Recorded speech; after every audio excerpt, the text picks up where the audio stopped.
Sim, é isso mesmo que você viu. Até um macaco consegue deslizar o dedo na tela do celular e mexer nas redes sociais. Mas fica a pergunta, isso significa que eles são tão inteligentes quanto nós, seres humanos? Ou a nossa inteligência está diminuindo, chegando ao nível da de um macaco? Há uma imensa descarga de prazer quando mexemos nas redes sociais. E teve um cara, lá no século XX, que percebeu que o prazer é tão manipulador quanto a propaganda, permitindo que as pessoas ficassem assim, dopadas e tranquilas, como esse macaco mexendo no celular. Bom, estamos falando de Aldous Huxley, escritor famoso pelo seu romance intitulado Admirável Mundo Novo, lançado pela primeira vez em 1932. A principal preocupação de Huxley era de que o hedonismo, isto é, a busca desmedida pelo prazer, pudesse ser usado como uma ferramenta eficaz para oprimir uma sociedade, fazendo com que as pessoas rejeitassem voluntariamente a sua liberdade, desde que seu apetite pelo prazer e pelo consumo fossem satisfeitos. Se uma sociedade é estruturada para que as pessoas possam dedicar muito do seu tempo à busca de prazeres, à satisfação de desejos materiais e até mesmo ao uso de drogas para escapar da realidade, então a persuasão e o condicionamento, em vez da força opressora, seriam suficientes para que uma sociedade ou até mesmo o mundo todo fosse controlado. Sob tais condições, a maioria das pessoas nem notará que foram escravizadas. É justamente disso que se trata o livro Admirável Mundo Novo. Nas palavras do próprio Huxley, a sociedade descrita em Admirável Mundo Novo é um estado mundial em que a guerra foi eliminada e onde o primeiro objetivo dos governantes é evitar a todo custo que seus governados causem problemas. Eles conseguem isso, entre outros métodos, legalizando um certo grau de liberdade sexual, possibilitada pela abolição da família, que praticamente protege os habitantes do Admirável Mundo Novo contra qualquer forma de tensão emocional destrutiva ou criativa. O fato é que as semelhanças da sociedade do livro com a nossa atual chegam a ser um pouco assustadoras. O lema da sociedade descrita no livro é: todos são de todos. Desde a infância, as pessoas são educadas totalmente pelo Estado e submetidas à sexualização, isto é, são mostrados imagens, vídeos pornográficos e jogos eróticos para que elas se dessensibilizassem.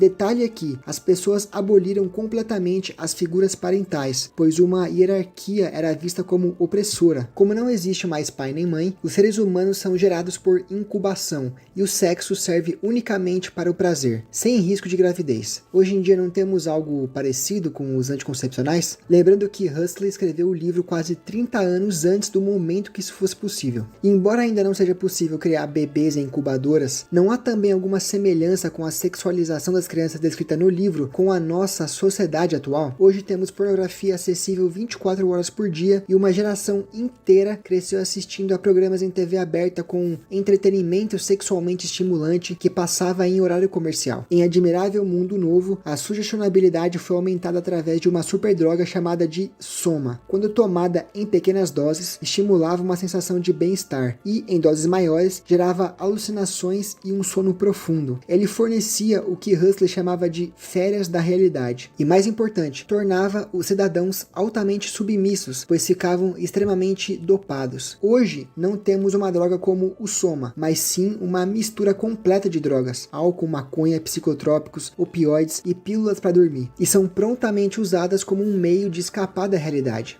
Huxley também previu que no futuro, certas formas de tecnologia seriam usadas para aumentar a sugestionabilidade e a obediência de uma população. Em Admirável Mundo Novo, a tecnologia usada para esse propósito foi chamada de hipnopédia, ou ensino do sono. Todas as noites, enquanto dormiam, os cidadãos eram expostos à propaganda e sugestões repetidas pelo Estado. Bom, hoje em dia, embora isso não aconteça diretamente no sono, estamos cada vez mais hipnotizados pelos celulares, passando até mesmo horas assistindo vídeos curtos, os famosos shorts. E a situação é mais preocupante, pois muitas pessoas fazem isso antes de dormir, o que causa um efeito análogo ao da hipnopédia do livro. Mas sim, isso tudo era para ser só uma distopia. Isto é, um futuro totalitário fictício, escrito por um romancista para ganhar algum dinheiro com seu trabalho. Huxley até estava convencido de que um mundo como o de Admirável Mundo Novo demoraria para acontecer. Porém, as coisas foram se desdobrando tão rapidamente que, em 1959, ele escreveu O Regresso ao Admirável Mundo Novo, mostrando que muitas das ideias do Admirável Mundo Novo passaram da ficção para a realidade. Bom, parece que Huxley errou na sua previsão, pois ele viu esses acontecimentos quando ainda estava vivo. Mas então,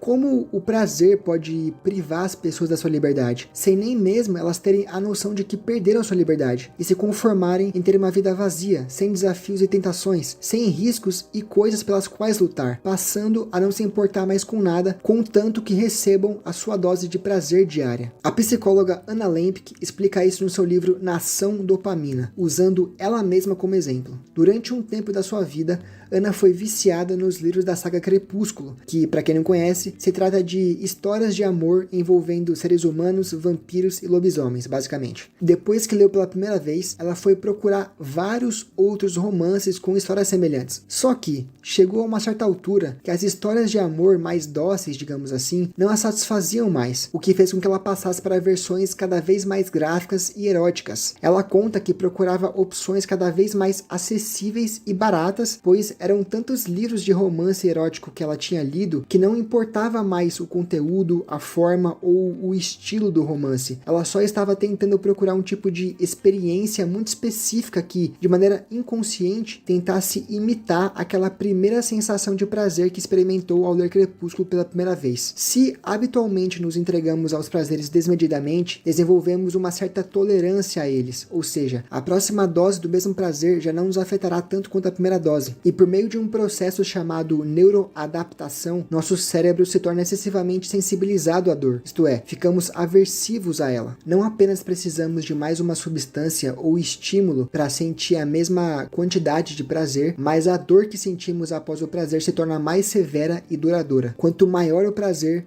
maior é a dor que se segue. Quando isso acontece, a nossa droga de escolha não nos dá mais prazer, mas ainda somos levados a consumi-la para obter alívio temporário da dor persistente. Isso faz com que fiquemos cada vez mais sensíveis ao sofrimento e façamos de tudo para evitar qualquer sentimento desagradável. O que acontece é que estamos perdendo a capacidade de tolerar até formas menores de desconforto. Não estamos mais conseguindo suportar o tédio, tão importante para a imaginação criativa quanto o ócio. No admirável Mundo Novo, ao menor sinal de tédio e tristeza, as pessoas rapidamente tomavam um comprimido de soma que era fornecido 24 horas pelo Estado. Hoje, ao menor sinal de tédio, rapidamente corremos para a tela do celular, buscar a nossa dose de prazer barato, assim como Anna Lembke fazia ao tentar encontrar o próximo romance de vampiro. Essa tolerância ao prazer e a busca pela felicidade está se tornando cada vez mais preocupante porque, sem a gente perceber, estamos ficando cada vez mais egoístas e fechados. Anna Lembke disse que, depois do seu vício por histórias de amor, se pegou na madrugada de um dia de semana lendo um romance erótico, negligenciando seus filhos e não se importando com o horário do trabalho. Quando a busca pela felicidade se torna um objetivo de vida, passamos a enxergar tudo no nosso caminho como um meio para este fim. Hoje, atos de generosidade em relação a outras pessoas são enquadrados como estratégias para a felicidade pessoal. Se um relacionamento com alguém não está nos satisfazendo a todo momento, achamos que precisamos simplesmente trocar de parceiro e não de tentar fazer uma manutenção. A nobreza e o heroísmo estão deixando de existir porque estão desaparecendo os objetos de amor pelos quais lutar, as tentações a que se devem resistir ou as obrigações de fidelidade que devemos nos comprometer. Se tudo se resume a nós e a nossa felicidade, qualquer coisa no caminho é uma mera ferramenta.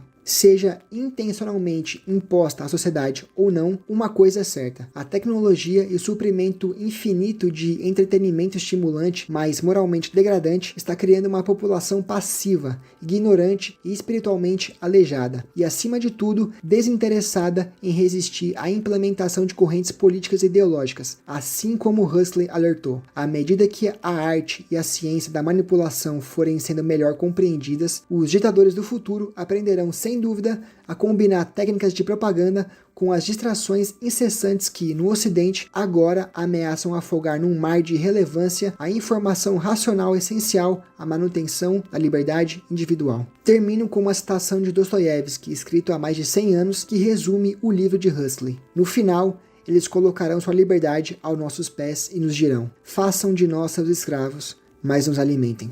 Eu sou Felipe Luiz, terapeuta e escritor. Até a próxima.